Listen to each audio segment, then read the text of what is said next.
আরে না না, আমার মেয়ে প্রেম করছে না, ওটা তো just friend. Love you baby, tata. কি করে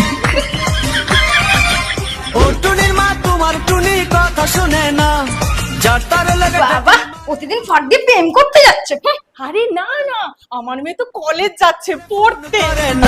টুনি স্কুলে যাইবো, টুনি বারান্দায়। বাবা কালকে ছিল অন্য ছেলে, আজকে আবার অন্য। আরে ওটা ওর একটা দাদা, সব ছেলেরাই হয় ওর বন্ধু না হয় দাদা, কেউ ওর বয়ফ্রেন্ড না। টুনির মা তুমি টুনিরে বুঝাও না, দিনে রাতে মিস কল মারে। তোমার মেয়ে পালিয়ে গেছিল না, আবার চলেও এসেছে। আরে না না, ও বন্ধুদের সাথে ঘুরতে গেছিল, ওই ট্রিপে। কি করে তাহলে ওর মধ্যে সিঁদুর। ওই একটু বড় বউ খেলছিল। কি করে